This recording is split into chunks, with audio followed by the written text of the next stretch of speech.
If you found this video, then you must be a seeker. Ready to learn about one of the most important tools available to the Foundation? The Huntik trading card game. So why don't we start playing and complete some missions? Hold up, Locke! Our new seekers need to learn a few rules of engagement first. In a game of Huntik, one player leads a team of heroes and tries to complete the goals of the mission at hand. But he doesn't do so without a challenge. The other player is his rival, who will be doing everything he can to stop the mission's success. Shuffle up your deck, Locke. Let's see if you can complete a mission against me. I'll be opposing you by mimicking the tactics of our enemy, the organization.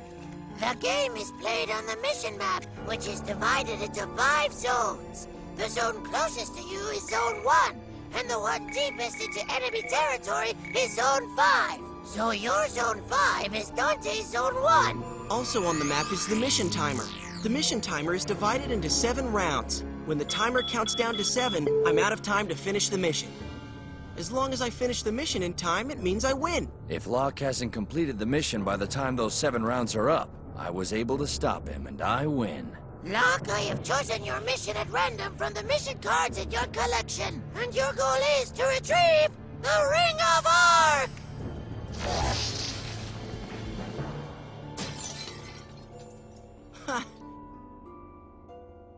For this mission, we put the Ring of Arc into Zone 4. And then I just send out my heroes to carry it back to my base at Zone 1. Not a problem for a seeker of my talent. You need to pick up your opening hand of cards first. After you've shuffled your deck, pick up the top 5 cards. These are the cards you can use during the first rounds of the game. Each later turn, we'll both draw 2 new cards. We both get new Titans as the game goes on. Look at this awesome card, Seekers. This is a hero card. Heroes can be Seekers or Titans. You need to put heroes onto the map if you're going to succeed at your mission. And your rival will also be playing hero cards to stop you. But you can't just put your heroes anywhere. Right. You can only put new heroes in Zone 1. In this game, players take turns making plays during each round, until both players have nothing else they want to do. Then you move the timer to the next round. Players alternate who will go first each round. The player on the mission goes first on rounds 2, 4, and 6. The defending player gets to go first on rounds 1, 3, 5, and 7. This is the first round, so you are the defending player. You're up, Dante! For my first move, I will put Metzi into play. Playing a hero takes my turn, so that means it's now Locke's move, if he's not too scared. Me afraid of one hero? I don't think so. I've got my own hero to play. Back to me then. I play a second hero. Your move, Locke. My first hero, Shinobi, was a major hero card. Each player can only play 1 major hero card each round, okay? But not every hero is a major hero. Some cards are minor heroes. Each round you can play as many minor heroes from your hand as you want. Well, I'll play my next hero in Zone 1 next to Shinobi. Back to you, Dante. My first 2 heroes were both minor, so I can still play a major hero this round. Say hello to Morgan the Knife, Locke. Playing heroes is not the only thing you can do when it's your turn. You can also move your heroes around the mission map. That's right. I can make my heroes on the map take action and work on our mission. You and your rival will still go back and forth, taking turns using your heroes or playing new ones from your hand. The ring is in Zone 4, so I better get these heroes moving. One of the things a hero can do is to move 1 or 2 zones in either direction. I'm going to start by moving Springer forward 2 zones. Only heroes that are ready or face up can move. After a hero moves, it is turned sideways and becomes exhausted. That lets everyone know it's already made its move this round. Heroes don't ready until the beginning of the next round on the timer, so be careful when you move them. Just like you to rush into the field. I'll match you by moving Strix 2 zones forward. Just what I thought you'd do, Dante. But did you notice that my Shinobi card has a special power? Many heroes have unique powers. Shinobi has super speed, so it can move up to 3 zones straight into Zone 4 with the ring. Sorry, Locke, but your path is blocked. You can't move forward through a zone that an enemy hero is in. I have one of my heroes in Zone 3, so you can't make that move. I'll just have to go with a different plan then. Instead of moving, I'll put another minor hero into play.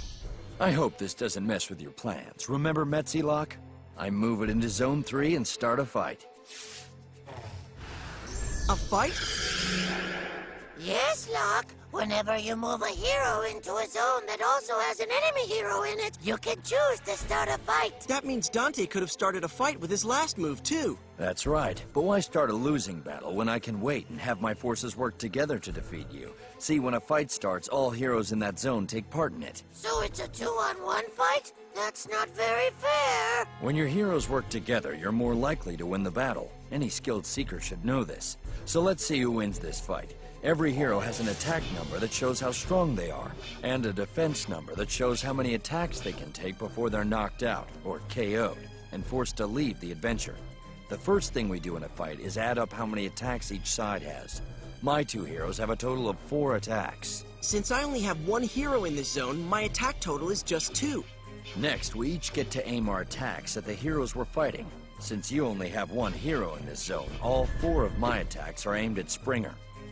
But you, Locke, you have to make a choice. You only have 2 attacks, which isn't enough to defeat both my heroes, who have a total of 3 defense. So you need to carefully decide where to aim your attacks. I aim all my attacks at Strix. At this point, any heroes that have taken a number of attacks equal to or greater than their defense are knocked out, or KO'd. When your heroes are KO'd, take them off the mission map and put them into your own discard pile off to the side. Each of us lost one of our guys. Yes, but I still have a hero in Zone 3 to block your progress. Like I told you earlier, Dante, I have a plan. I have an action card in my hand that'll take me to the ring. Using an exhaust action card from your hand is something else a hero can do. To play one, just exhaust a ready hero, do what the action card says, and put the used action card into your discard pile. I still have Enderby here in Zone 1. It's going to play the avoidance card. This card says that all of my heroes get the special power Unblockable this round. Unblockable heroes can move through any zone, even if that zone has an enemy hero in it. That means on my next turn, Shinobi will be able to go right past your hero in Zone 3. Avoidance also lets me draw a card. Well played, Locke. But I have an action I'd like to play as well. This card is not an exhaust action, but a free action. Playing a free action takes my turn, but since I'm doing it, it doesn't exhaust any of my heroes. I'll play Designated Hitter, targeting Morgan the Knife. This card returns Morgan the Knife to my hand, and lets me put a new hero into play in that zone. Someone who should be able to handle Shinobi with ease. Back to you, Locke. That might make things a little rough, but okay. Here we go. I move Amit Hearteater forward and start a fight. So I have a total of 4 attacks. Not so fast there, Dante. This fight isn't going to be as easy as you think. I have another action card in my hand to use. Ah, you must have a powerful combat action card. That's right, Dante. Combat action cards are the only type of actions that can be played during a fight. Just like free actions, they do not require me to exhaust a ready hero. A good move, Locke. So you play the combat action Honor Guard. But do you understand how it works? Yep. Honor Guard subtracts 2 enemy attacks from this zone. And since Amit Hearteater only has 4 attacks, that means you will only be doing 2 attacks. Not enough to KO Shinobi. But Shinobi isn't going to KO Amit either. Shinobi's 4 attacks are not enough to KO Amit Hearteater. What a great surprise, Locke! With your combat action card, you kept Shinobi in the game so he can pick up the ring! He's right, Locke. You planned this mission well so far. Thanks. Now I'm just going to go ahead and make my move. For my move, I'm going to have Shinobi pick up the Ring of Arc. The Ring of Arc says you gain control of it if you have a hero in that zone. All you have to do is order Shinobi to pick it up. Not a problem. I'll use my turn to make Shinobi pick up the ring. Now he'll carry it with him wherever he moves. But if he gets KO'd... I know. He'll drop it in that zone. I'm done for this round. Me too. Since neither of us wants to play more cards, that means the first round ends. Time to move on to round 2. At the start of each new round, all exhausted heroes get ready for action and are turned upright. Things look really interesting. You've got the ring, but I've got some tough heroes in your way. Maybe so.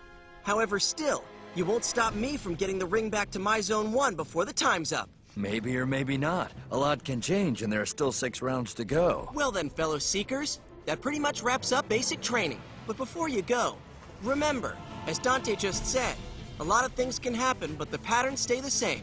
Now you can go get started on your own Huntik missions, okay? With the Huntik trading card game, all the tools are in your hands. Search out booster packs to keep discovering new titans and new missions to complete. Exciting adventures will always be at your fingertips. So everybody, Huntik, go!